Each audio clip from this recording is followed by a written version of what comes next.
दुनिया के सबसे शानदार सिद्धांतों में से एक सिद्धांत है जो कहता है या तो अपनी योग्यताओं और चीजों को काम में लो वरना तुम उन्हें धीरे धीरे गवा दोगे।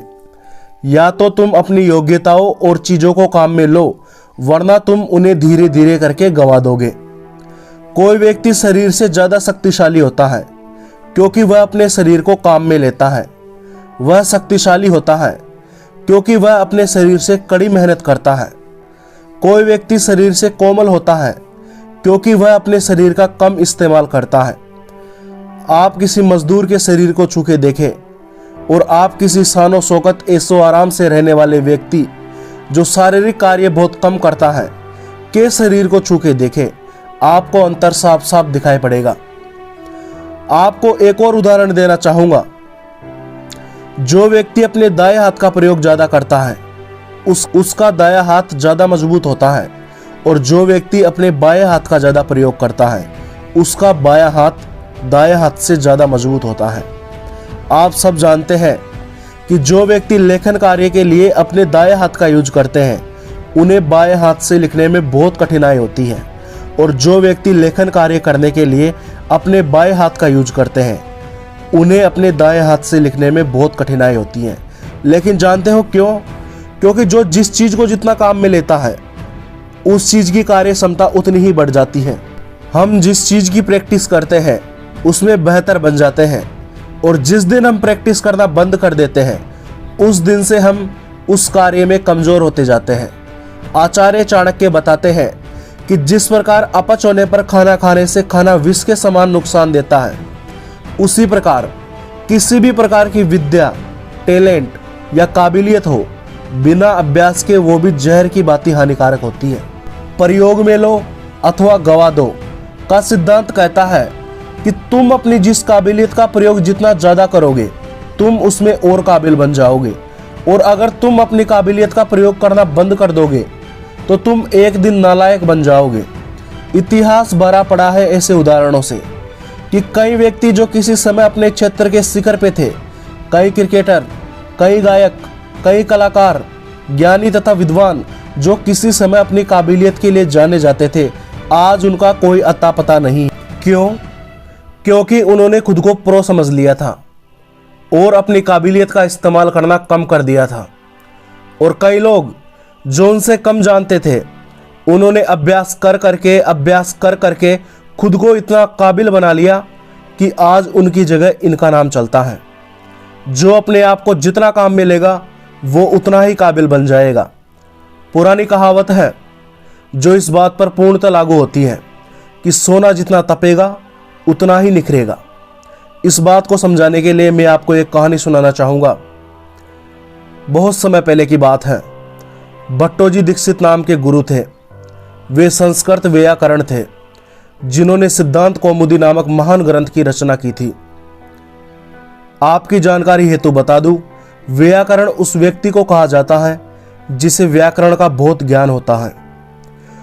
तो भट्टोजी दीक्षित को संस्कृत व्याकरण का बहुत ज्ञान था तथा वे एक महान शिक्षक थे। उनके आश्रम में कई छात्र ज्ञान ग्रहण करने आते थे। व्याकरण भट्टोजी के इन्हीं छात्रों में एक छात्र था जिसका नाम था वरदराज। वरदराज एक बहुत ही कमजोर छात्र था। पढ़ाई लिखाई वरदराज के पल्ले नहीं पड़ती थी, इसीलिए कई छात्र वरदराज को मूर्ख कहकर पुकारते थे।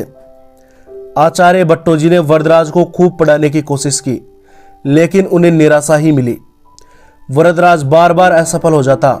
इस वजह से वह एक ही कक्षा में अटका रहता तथा उसके सहपाठी उससे अगली कक्षाओं में प्रवेश कर चुके थे। एक दिन आचार्य भट्टोजी ने वरदराज को बुलाया और उसे समझाया कि बेटा वरदराज, तुम पढ़ाई लिखाई करने में असमर्थ हो, शायद तुम पढ़ाई हेतु बने ही नहीं हो, इसलिए तुम घर जाओ और घर संभालो, यहाँ पर समय व्यस्त मत करो।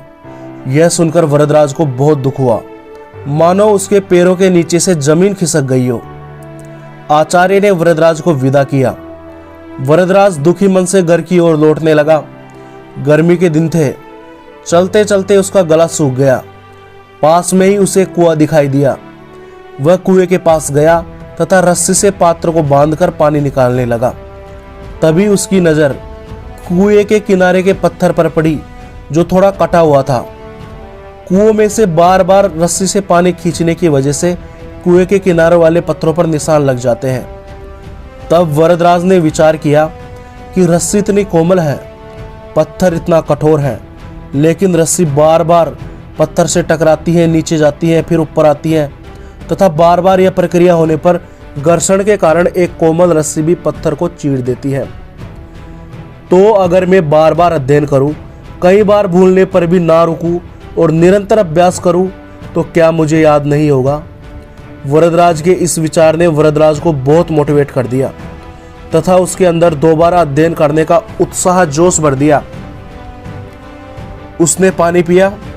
वह पानी पीकर तुरंत आश्रम की ओर वापस लौटा। आश्रम पहुंचकर उसने गुरुदेव को प्रणाम किया तथा अपने साथ घटी घटना गुरुदेव को बताई तथा गुरु भट्टोजी से कहा कि आचार्य, मुझे एक मौका और दे, मैं भी निरंतर प्रयास के द्वारा अध्ययन करूंगा और सफलता जरूर हासिल करूंगा। आचार्य जी ने उसका उत्साह देखकर वापस अध्ययन के लिए रख लिया। वरदराज ने कठोर मेहनत करना शुरू कर दिया।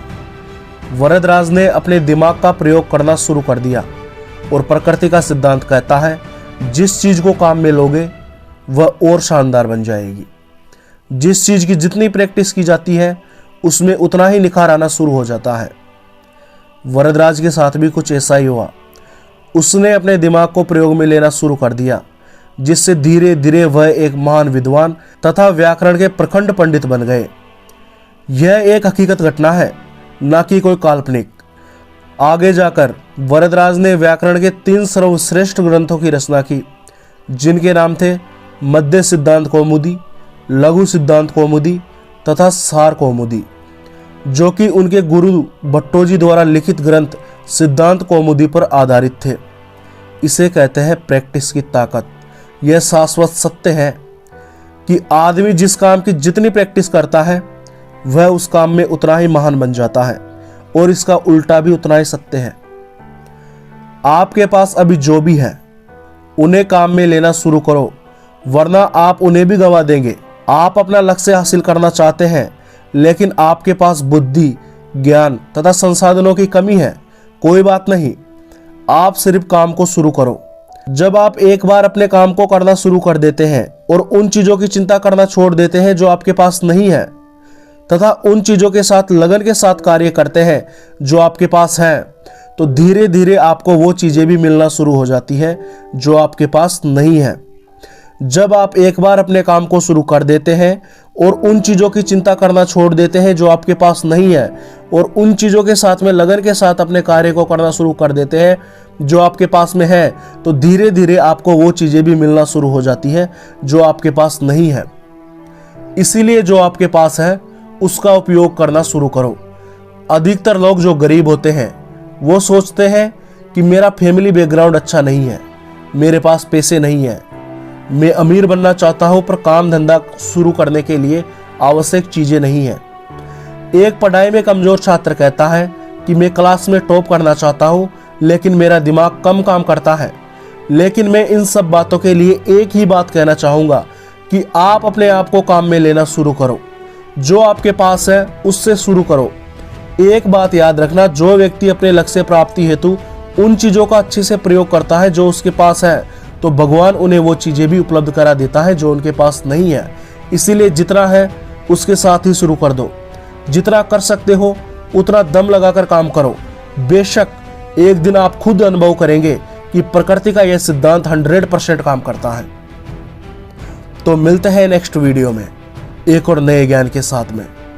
आपका दिन शुभ हो। LCM गोल्डन फ्यूचर, आपका सुनहरा भविष्य।